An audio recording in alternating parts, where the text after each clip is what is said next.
Baik, bismillahirrahmanirrahim. Assalamualaikum warahmatullahi wabarakatuh. Bismillahirrahmanirrahim. Alhamdulillahirabbil alamin. Alhamdulillahilladzi bi ni'matihi tatimmus shalihat wa bi fadlihi tatanazzalu khairat wal barakat wa bi taufiqihi tastahiqu maqasidul ghayat. Asyhadu an la ilaha illallah wa asyhadu anna Muhammadan abduhu wa rasuluhu la nabiyya ba'da wa la nabiyya ba'da. Langsung saja, saya Ardi Nugraha, salah satu mahasiswa PKO 19, yang mana di sini saya bertujuan ingin membuat video dengan maksud untuk memenuhi UAS ataupun tugas UAS dari pelajaran yang bagus, yaitu Komoda, Komunikasi dan Motivasi Dakwah. Di sini saya menjelaskan bahwasanya kita sebagai PKO ataupun kader-kader ulama dan yang sedang dididik untuk menjadi kader ulama, sebenarnya ada 3 ilmu yang mana di zaman itu mulai ditinggalkan. Itu yang pertama ada ilmu fikir, yang mana nanti akan saya bahas. Lalu kedua ada ilmu jiwa, dan yang terakhir ada ilmu komunikasi. Yang mana 3 aspek ini merupakan ilmu yang fundamental yang diperlukan oleh kita sebagai calon ulama untuk berdakwah di masyarakat modern seperti zaman ini. Oke, kita langsung ke pelajaran yang pertama, yaitu ilmu fikir.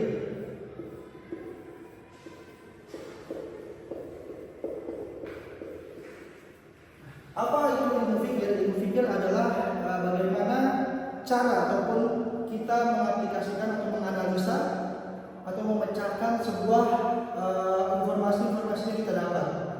Yang mana ketika kita berpikir, disitulah letak esensi kita sebagai manusia itu digunakan. Yang mana apa itu berpikir dan bagaimana mekanisme kerjanya? Nah, berpikir itu adalah proses seorang manusia dalam memilah dan memilih informasi ataupun wawasan pengetahuan yang masuk ke dalam otaknya lalu dikembangkan menjadi sebuah pikiran. Yang mana mekanismenya itu bisa dianalogikan seperti blender. Ketika sebuah blender itu masuk buah-buahan, masuk sayur-sayuran yang mana itu diolah di dalamnya. Nah, begitu pula pikiran, yang mana masuk beberapa informasi, masuk beberapa info ataupun kabar-kabar dari luar, yang mana itu akan diolah di dalam otak kita. Maka penting sekali yang namanya itu penutup di sebuah blender agar ketika informasi itu di dalam dan bercampur aduk itu tidak muncrat keluar ataupun tidak berjatuhan ataupun berserakan di kelilingnya. Maka pentingnya penutup untuk membatasi atau menahan semua informasi tersebut. Lalu ketika proses berpikir itu terjadi, maka ada konsekuensi juga yang terjadi, yaitu adalah ada beberapa musuh-musuh pikiran ataupun hal-hal yang dapat mengganggu pikiran itu tersebut. Yang pertama ada yang namanya hawa nafsu atau dikenal dengan amarah bisu. Yang mana hawa nafsu ini kadang suka mengajak kita kepada yang keburukan atau bersifat yang malas. Nah, jadi amarah bisu ini memang secara umum memerintahkan kita, pikiran kita untuk berpikir yang jelek-jelek ataupun yang buruk-buruk. Lalu juga ada yang kedua itu lawamah, nafsu lawamah. Yang mana nafsu ini itu adalah nafsu yang setengah-setengah, jadi membuat kita bimbang, membuat kita malas. Seperti kalau kita menunda-nunda pekerjaan, masih ada waktu ataupun nanti saja. Itu disebut dengan lawamah. Lalu ketika ada syaitan yang mana itu secara terang-terangan ditugaskan untuk menggoda kita sebagai manusia. Lalu juga ada dunia, yang mana dunia itu nanti isinya ada yang namanya tipuan, ada sendal gurau, dan juga ada yang namanya cobaan. Nah, lalu di sini yang terpenting saya menjelaskan yang namanya ada 7 langkah berpikir. Nah, 7 langkah berpikir ini kita mulai dari yang pertama, yaitu patuh. Patuh. Apa itu patuh? Yang mana patuh ini menjadi peran penting dalam kita untuk berproses dalam berpikir. Yang mana ketika kita berpikir tapi tidak kita patuh, maka pikiran itu tidak akan menjadi benar.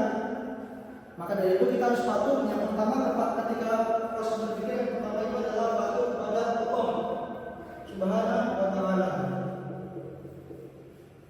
Yang mana itu sudah jelas-jelas kita sebagai hamba, maka kita harus patuh kepada Allah Subhanahu wa Ta'ala. Lalu yang kedua itu kepada Rasulullah, yaitu kasih Allah. Lalu yang ketiga ada orang tua, dan juga guru. Nah, 4 aspek ini menjadi penting dalam kita patuh, karena ketika kita patuh kepada Allah, Rasulullah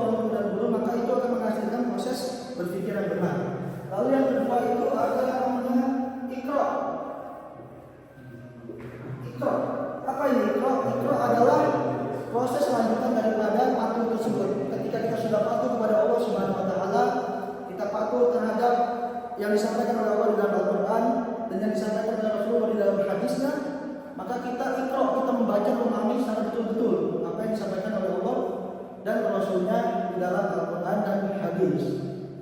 Nah, lalu setelah Iqra akan ada yang namanya hayat. Nah, hayat ini adalah sebuah proses lanjutan daripada Iqra tersebut, yang mana hayat itu setelah kita mendapatkan informasi daripada Iqra, itu terdiri dari ada informasi dan wawasan. Nah, itu kita menghayati apa-apa yang kita baca, apa-apa yang kita analisa, dan apa-apa yang kita renungkan dalam tahap Iqra tadi. Nah, jadi ketika kita menghayati itu, kita harus benar-benar menghayati apa yang ada di dalam. Setelah kita menghayati dengan benar apa yang ada di dalam Al-Quran dan hadis, maka kita akan paham bahwasanya suatu esensi manusia itu kita akan memahami di dunia. Bahwasanya di dunia itu ada yang namanya tipuan, ada yang namanya senda gurau, dan ada yang namanya cobaan seperti yang sudah diterangkan tadi di awal. Lalu setelah hayat atau hayat ini, kita akan menuju proses selanjutnya, yaitu adalah qalbun. Mengapa qalbun dijadikan suatu hal dalam proses berpikir? Karena qalbun itu adalah suatu hal yang paling penting ataupun inti dari proses berpikir ini. Nah, ketika tadi kita sudah melalui proses pertama hingga saat ini qalbun, maka semua informasi yang kita terima dari otak, kita terima dari mata dan pendengaran, baca dan semuanya itu akan kita kumpulkan yang namanya qalbun. Yang mana kita setelah kita hayati itu kita akan inovasikan atau kita realisasikan melalui qalbun, yaitu hati. Yang mana hati ini akan mengumpulkan dan merealisasikan apa yang kita akan dari pikiran tersebut. Jadi ketika pikiran itu sudah dikumpulkan, maka akan ditaruh di qalbun dan dihayati dengan seksama, maka itu nanti insya Allah akan melahirkan pikiran-pikiran yang benar. Nah, lalu setelah qalbun itu akan ada proses yang namanya muhasabah.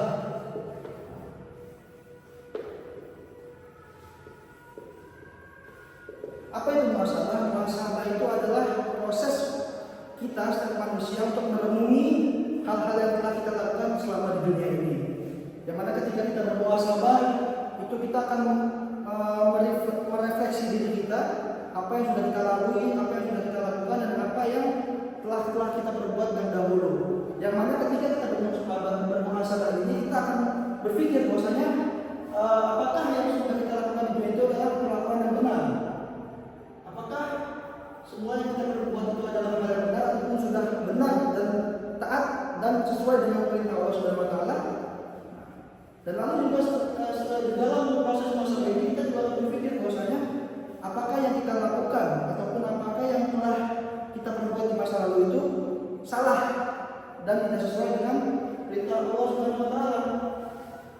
Nah, dari kedua hal ini itu akan menghasilkan yang namanya setelah kita melakukan muhasabah yang benar ataupun hal-hal yang sudah kita lakukan itu benar dan hal-hal itu salah, maka itu akan menghasilkan dua hal di lanjutan proses berpikir ini. Yang pertama, jikalau apa-apa yang kita sudah lakukan itu adalah salah, maka itu konsekuensinya adalah yang pertama adalah taubat nasuha.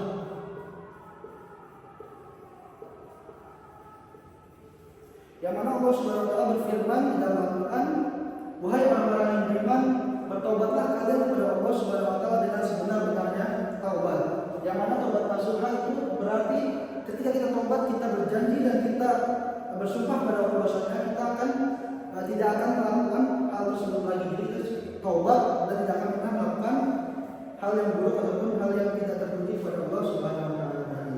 Lalu jikalau proses muhasabah kita itu sudah benar ataupun hal yang sudah kita lakukan itu benar, maka kita akan melakukan proses selanjutnya, itu adalah istiqomah.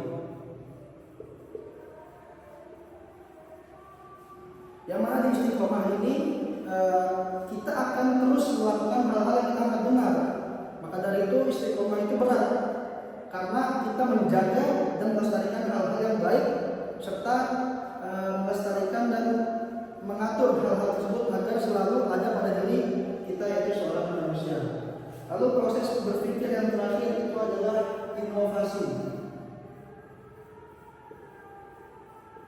Nah, inovasi ini adalah rangkaian terakhir daripada proses berpikir, yang mana itu adalah output ataupun proses terakhir yang menjadi amalan ataupun realisasi yang akan kita lakukan dalam proses berpikir kita.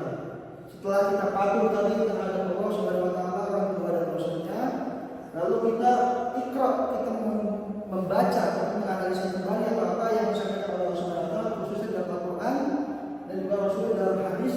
Lalu juga kita menghayati apa-apa yang Allah perintahkan, kita merenungi filosofi di balik perintah tersebut. Lalu kita hayati di dalam kaubun itu sendiri, yang mana di kaubun ini kita sudah sadar bahwasanya di dunia ini itu penuh dengan ujian, senda-gurau dan cobaan.